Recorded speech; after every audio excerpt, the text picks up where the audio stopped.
Getting ready to go do some mining. Well, here we are in the beautiful Yuba River up in Sierra County.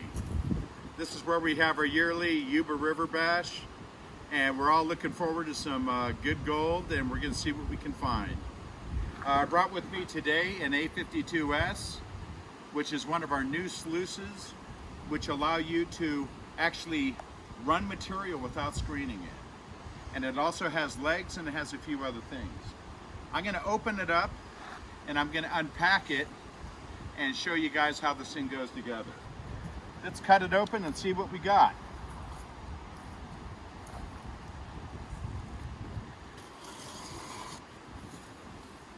And this is how an A52S will come to you, all packed in a box.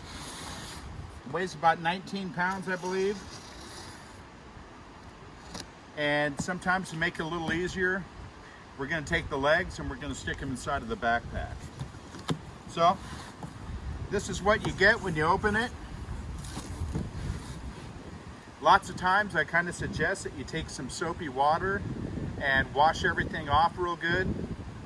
But of course, sometimes you don't have it with you, so we're going to just deal with what we have. Okay, so when you open your box, what you're going to get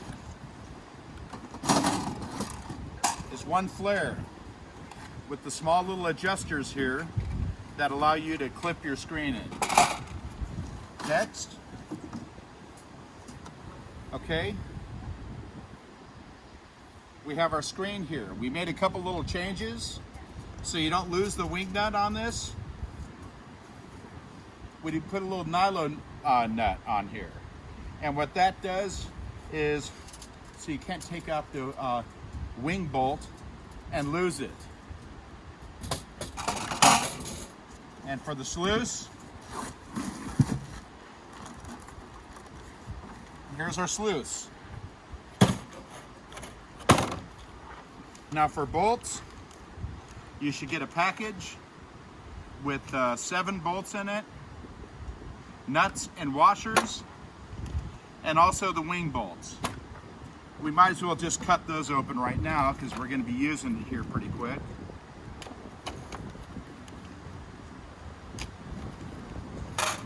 Fill those right here, these right here. Okay. Then we got a set of legs.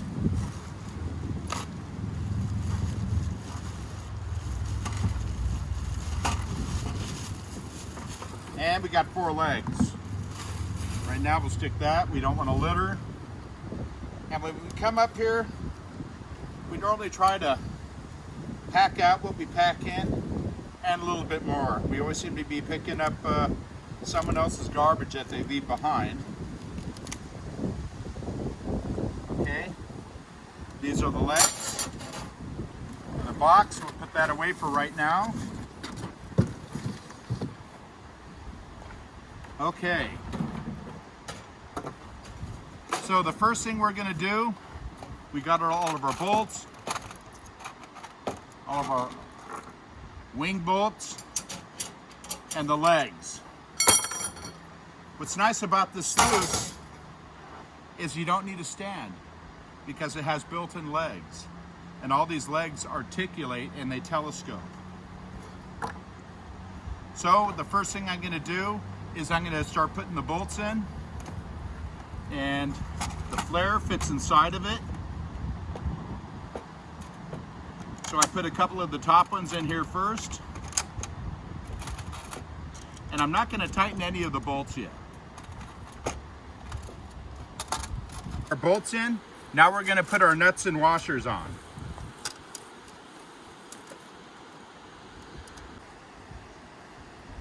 Okay. What we're going to do now is we got our bolts in. None of them are tightened yet. A little trick that I do is I make sure that the flare is pressed in all the way so it doesn't leave little tiny gaps in the corner. So I'm going to push it in as far as I can. Okay, and then once I do that, I'm going to start tightening these nuts. Now typically you can get away without using a Phillips head screwdriver. And I'm pushing down the flare so I don't leave any gaps in the corner. So I'm going to tighten that up.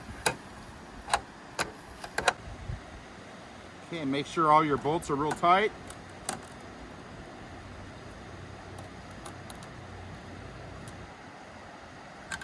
Okay, so I got that in. Next, what we're going to do, the sluice is already pretty much assembled. I'm going to take our rock runner screen is what I call it. Now, we made a couple of changes on this. We've gone to a full mat and we've gone to a partial mat. I like it where it's a partial mat. I don't like the rubber all the way up because I like that smooth finish here, which helps the rocks generate speed. So when it hits this ramp, it climbs up and over it. So I'm going to fit this in here right now. So I'm going to move these like so, and I'm going to push this down. It's a little tight when you first get it. Things will kind of loosen up after a while. Okay, and we're going to push this into place, and we got our wing bolt here that we just tightened down a bit. Make sure it's all down in place.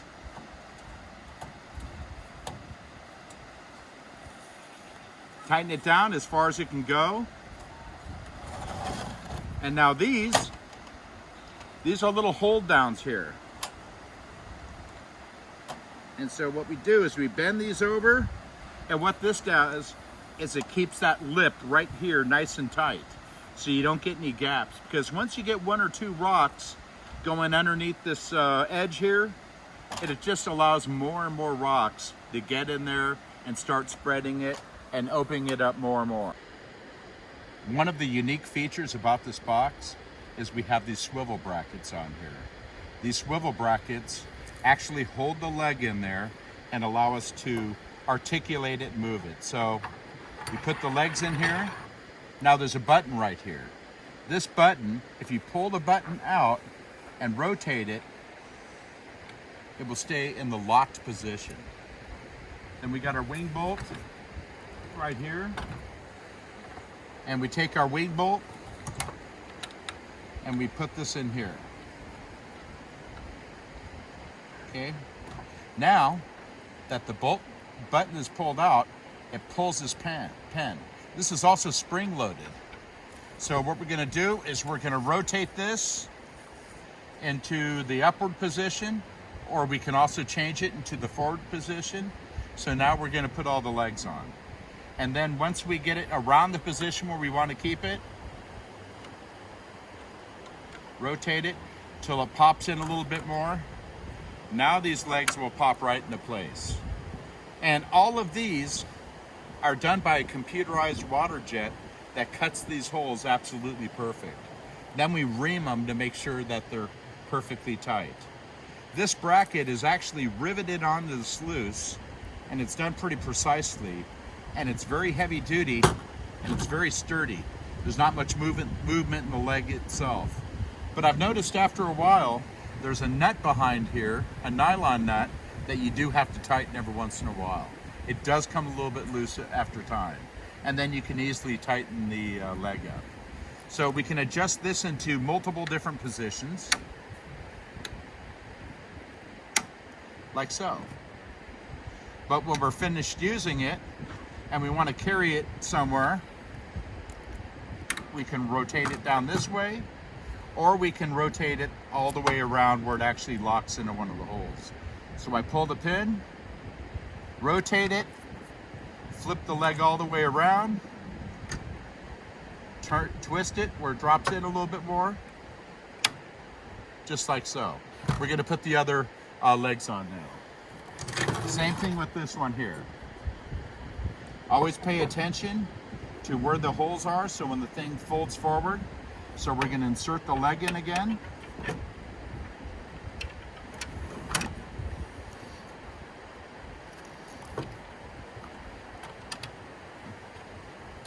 Pull that to open position. Put this leg in, grab our wing bolt. And sometimes when I carry it, I'll flip the leg around and I'll feed it in this way, so the leg's going all the way over to here, but the foot's going to be at this end. So you can put the legs in any which way, or you can leave one of them unclipped, so it allows you to bring that in and bring that over, and then release the button until it locks into position. That way it makes it easier to carry. Now around the handle, you want to make sure that you keep the legs pretty much free from the handle. So we'll set that here, and we'll grab one of these other legs, your two other wing bolts, and we're going to do the same step. We're going to feed this into here, put the wing bolt in, pull up our button, rotate it slightly so it locks, and now you can adjust this. Now you can adjust that leg at this position, straight up and down, cantered back. So as you're in different types of terrain, you can adjust all four legs to the proper height, and you can telescope them up and down depending on how deep you are in the water. So for right now, what we're going to do is we're just going to push that forward, make sure it's not in the way of the handle, tighten the leg, and drop that in, and we're ready to go. Fourth leg, we're going to adjust this, take the leg, insert it in, fourth wing bolt,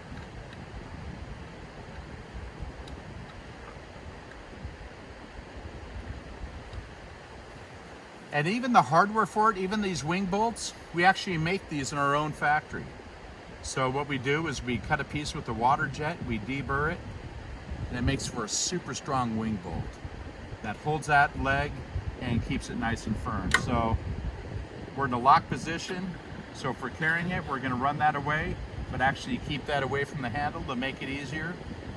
Now, a lot of people say, okay, you got a 19-pound box, but I want to make it a little easier to carry.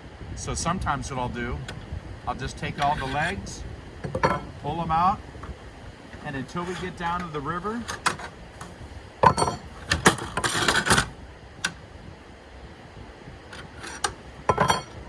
pull these out, and what I'm going to do is I'm going to put these in my backpack to make it a little extra carry, because this is a couple of pounds in itself, the legs. Okay, a couple of things that you need for working down here at the Yuba. You need a minimum of a small pry bar. You need a good rock pick. The S-Wing is an awesome tool. Sledgehammer. I found more gold with using a sledgehammer and a chisel, or just tapping on the bedrock to listen to hollow spots, so I know where the old timers haven't gone. And one of my favorite tools for digging is what we call the magic fingers. This is a great tool. It's made out of spring steel. It's actually made out of piano wire.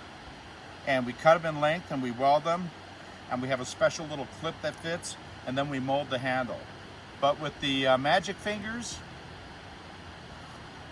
you can pull it tight in to get them all close together, to dig in a narrower area, or if I want to use it as a rake, to rake material or flick rocks out of the way, I use it when it's open like this. And like I said, everyone who goes out and uses one of these, after the first time using it, they find that this is probably one of the most wonderful digging tools out on the market. Everyone who uses these loves it. They sell for $24.95, and they're worth every penny.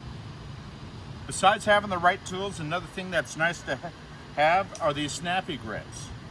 Because when you're carrying a bucket and you're trying to use a small little narrow diameter handle, They really cut into your hands and cut off your circulation. But the big handle allows you to carry a little bit more material, easier, and if it's heavier, this handle makes it a breeze. Great tool. All right, this is where we're going to go prospecting today on the North Fork of the Yuba River, and this is the Comstock claim, and this area down here is loaded. It used to be owned by a gentleman named Jim Burrow, also known as Yoho, and this claim has virtually been untouched. A couple of guys have been working here over the last 2 years, doing a little sniping and with the hydro airs and stuff like that, and a lot of sluicing down a little bit lower here. And we're gonna go check it out and see what we find.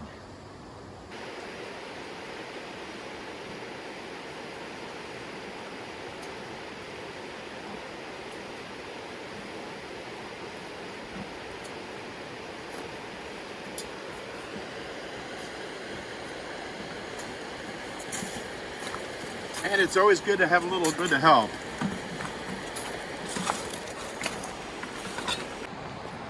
And this is what it's all about. Isn't this place beautiful? Got here, got all my buddies with me. We're gonna go play with the new A52S and hopefully find some color. Let's hope we find some nice bedrock. As you can see, there's tons of bedrock behind us. Yeah, it sure does look good down there. Well, we're heading on our way. Hi, my name's Kevin. I'm here with Pat on the Yuba River. I'm here playing with this A52 sluice. We're going to put it in the river here in a little bit. Okay, we got the sluice set into position. Now this just happens to be a spot that has a whole lot of rocks around it. But when you have the different legs, you can have just a good fast running current where you normally couldn't put a sluice box, where you don't have the ability to put rocks. But we want to make it kind of easy. So we got the sluice in the water. I got to maintain a certain amount of feet per second in order to carry the rocks out. So what I have, the top of the flare here on the sluice is almost underwater. And we got enough flow and we got enough speed to carry our rocks out. Every situation is different. The velocity of the water will dictate the angle, the pitch of the sluice will vary depending to get the right speed. But with this sluice, you need a lot more speed of water flow, which doesn't mean you're going to compromise fine gold recovery, because once the material comes into up the ramp and across that grizzly and across here, the water that's going below to the subsurface section, everything that's underneath the punch plate, the water and the velocity is traveling really slow. So we have it all set up. Now we're going to run some material through and show you how it works.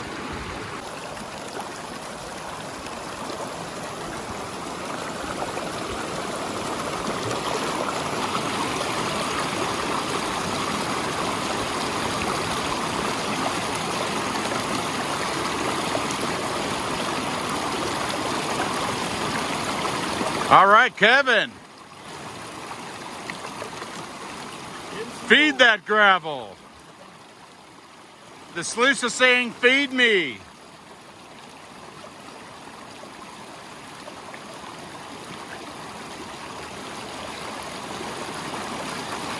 Just push the rocks and everything right over the screen.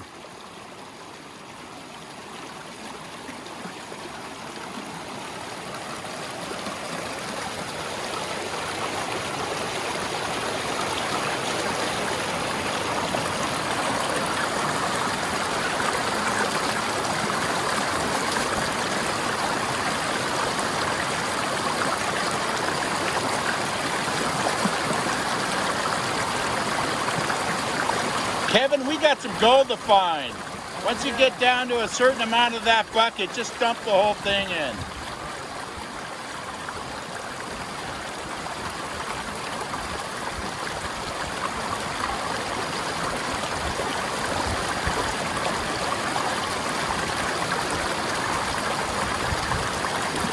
Sometimes you want to pre-wet that material.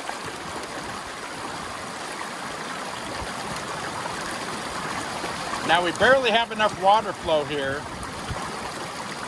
because we don't have a whole lot of current. If we brought it out to here, we'd have a whole lot of current. But those rocks are slippery and dangerous. Besides doing all the hard work, this is the real beauty of it, is right here.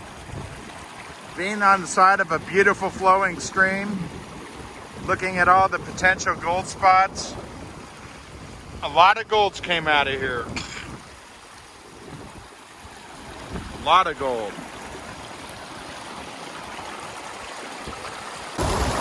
You can see those riffles are doing a great job of stratifying that material, and the way it builds up behind the riffles, you can still see the screen.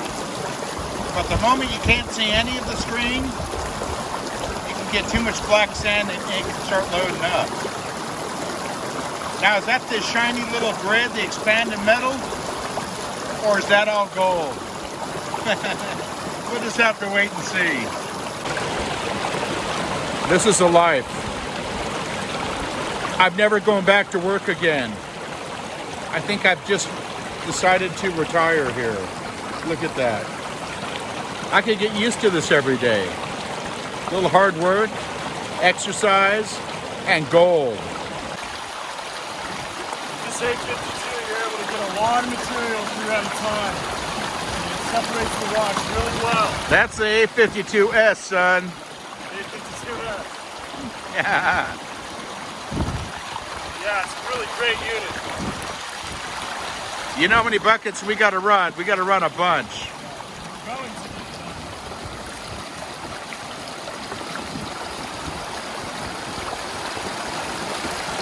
Keep it flowing, rocks and all. You know, one of the hardest things it is classifying the material through a sieve. And with this sluice, you can allow those rocks to roll right through.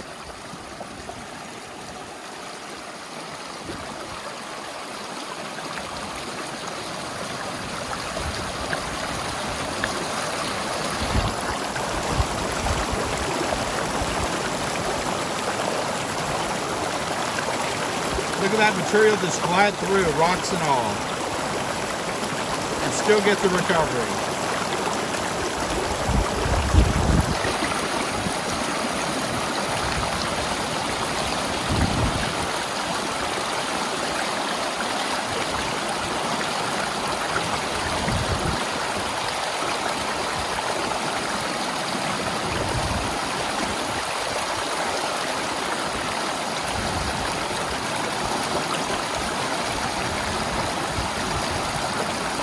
When you get down to about a half bucket, just start dumping.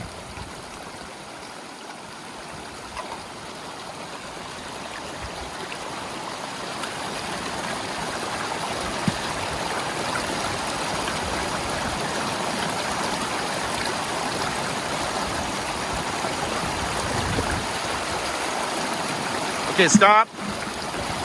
Get that rock.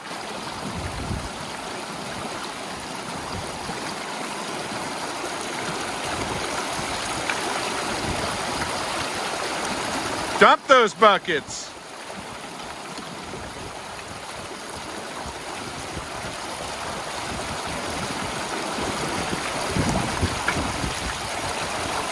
And just use your hand and start pushing the stuff over the screen. Yeah, that's what I'm talking about. Let's see some of that gravy.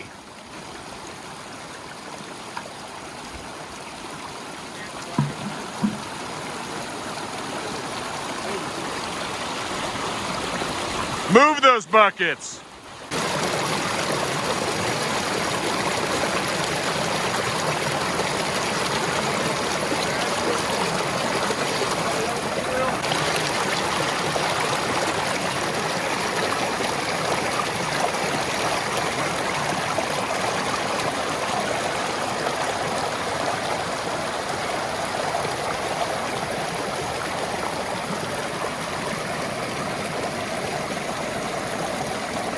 Bucket we've run. I think after this bucket we're going to see see, we're gonna do a clean out and see if we got any gold. All right.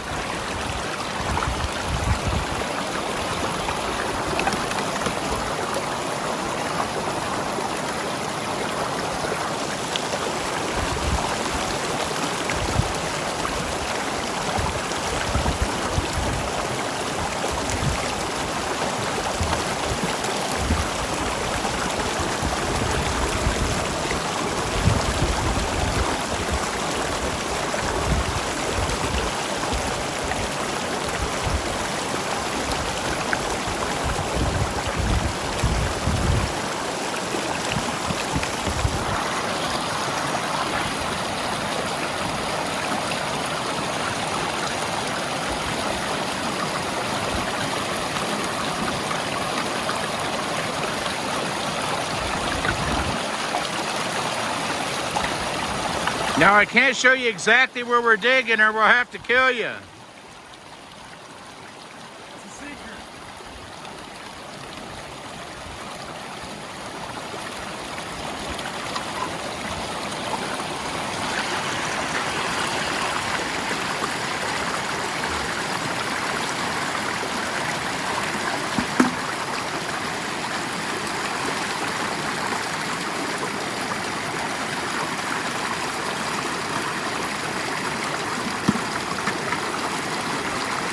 Kind of move it around a little bit before you actually push it over the edge. Move it back and forth.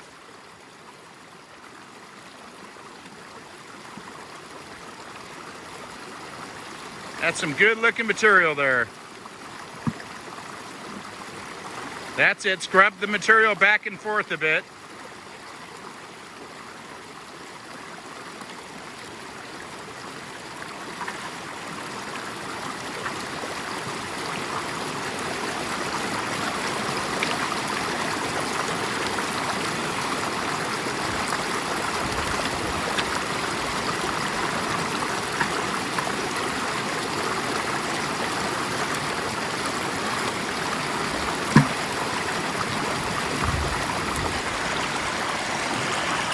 A little bit of work. A little bit. Very quick though. Quick process running this through a sluice. Get through a bucket like that.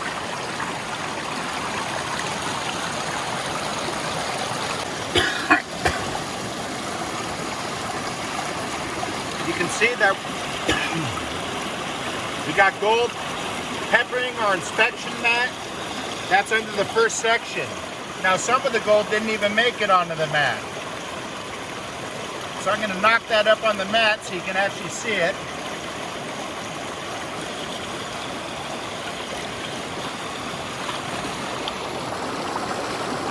Okay, look at that. We got gold. And this is on the Comstock claim that we're at. Okay, you can see gold in here. This is a good sign. That means we're going to stay here and work Scott's hole out. And all through here you can see gold. Not much. Seems that most of the gold is here.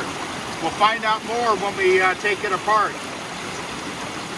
Okay, Kevin. Let's make sure we're up high enough.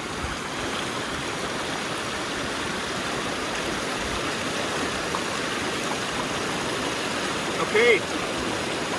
Why don't you unclip the rear ripple? Watch him doing that.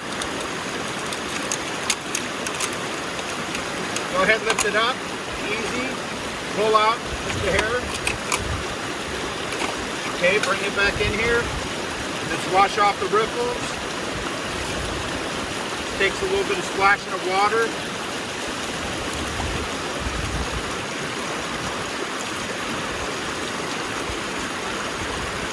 Okay, the ripple's clean. Now we can see where the gold is. One of the things I've been saying for a long time, if you're not catching your gold, most of it, in the first section of it, you're going to lose it. Most of your gold should be in that first section of the sluice, at least the first third. The Miracle Mat It's just like a safekeeping, but it does a really good job of trapping that fine gold.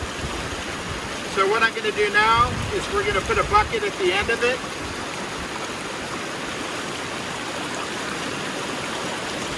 And you can see our gold here in these two mats. This is our carpet. See if we got any gold in here.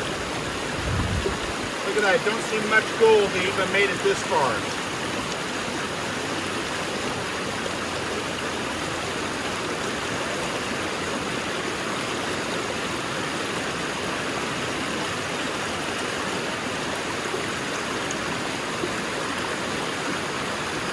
There's a little piece. I see some real fine stuff in here. We're just going to flip it over, wash that carpet out really good.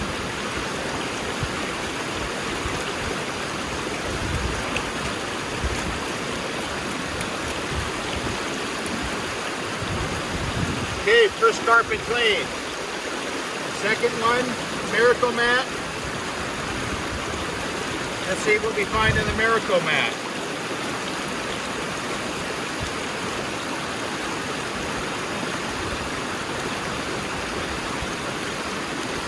See one piece here, a couple little tiny pieces here.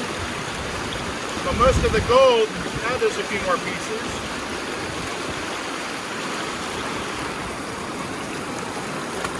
All right. The sluice is working like it should. Most of the gold in the first section of the mat. Slide this up here. I'm breaking it down piece by piece so you can actually see where the gold is actually depositing.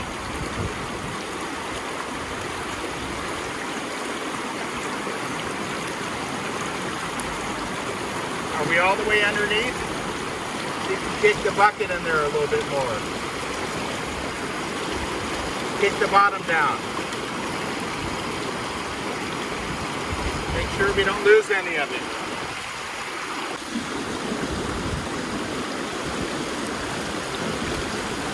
Now we're going to see if we found anything in the carpet here. A lot of black sand. But I'm not seeing any gold there so far.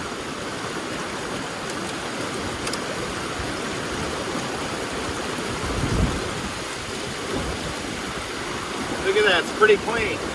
That means we've caught most of the gold in the first section of the sluice.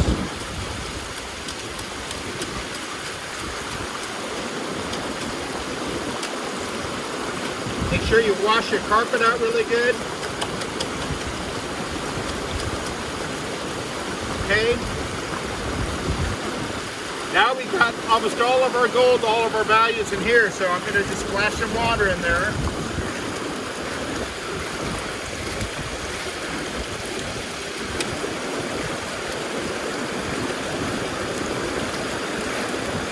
Okay, now we're going to tilt it up into the bucket.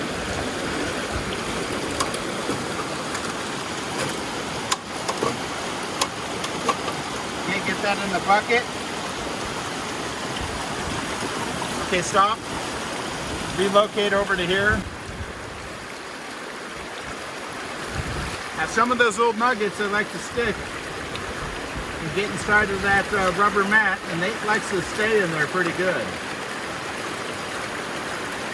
Piece of gold right there. No, vegetation. Keep going.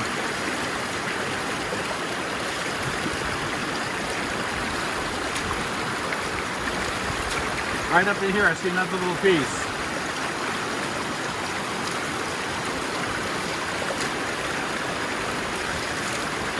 Okay, we're good. So I guess we're gonna see what we pan out, but first I'm gonna put the sluice back together so we can start running some more material. Okay, grab the bucket.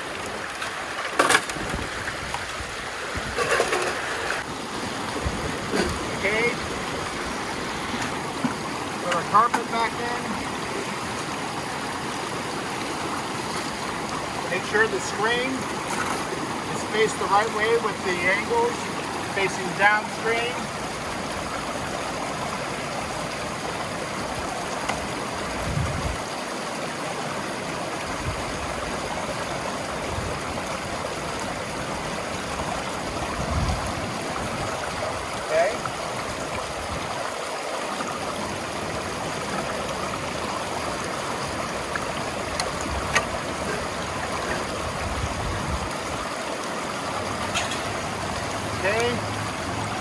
Put the ripple back in.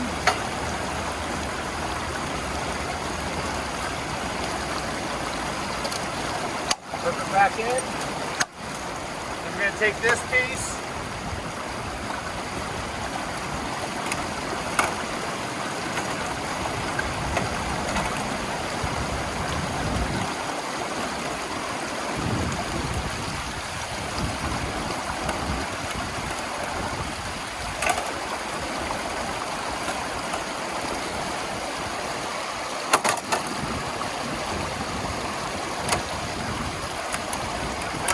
Position.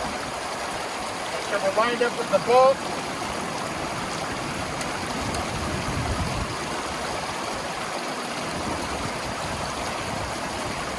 Push it down firmly.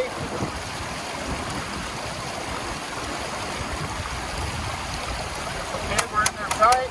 Everything's flush. Put our little adjusters in. And we're ready to run some more material.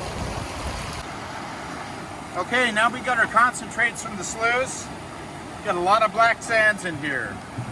But you can see there's not a whole lot in there. So we're gonna dump it in there. Make sure we got all of our material in the pan. Bucket looks clean. Got all of our black sand. That's a pretty nice little quartz rock. Kind of rocks we look for to find gold. Because we've got quartz, and we got a little contact zone to some of the host rock, which is the bedrock, which is shale. Interesting little egg. But the hell with that, we're after the gold.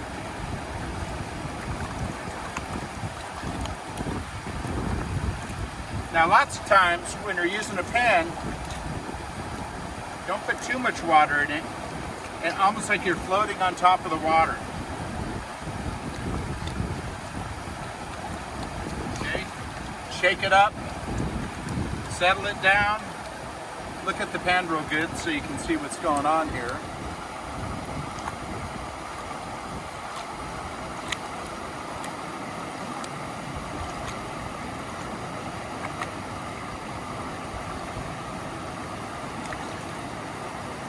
I'm using the cheater riffles right now.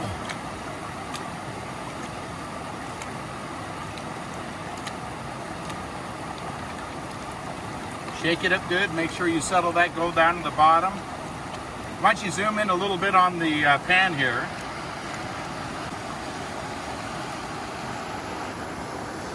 Just wash a little bit more of that light stuff off.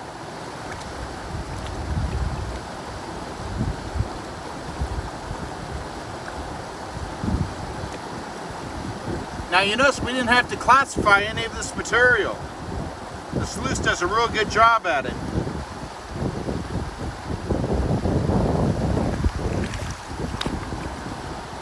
Starting to lose our good sunlight here.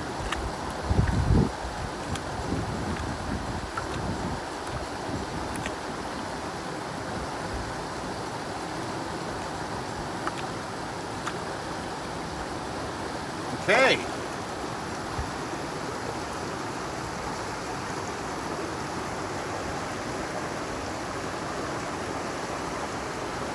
Yeah, that's what we're talking about right there. You see that?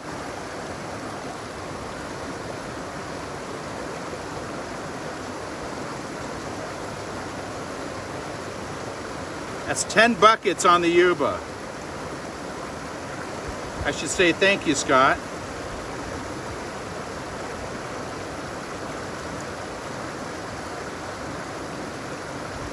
Look at that. That's what we're talking about. And that's what we do all this hard work for. Now what I'll do after that is I'll take it in a sniffer bottle, knock it down.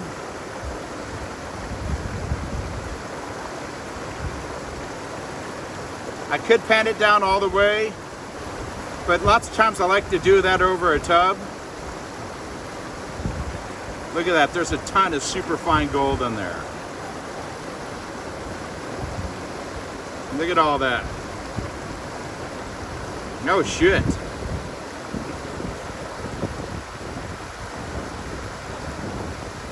Look at all that fine dust in there too. That fine powder. Look how fine some of that gold is right there. Can you see all that real light dusting in the pan? That's what we're talking about.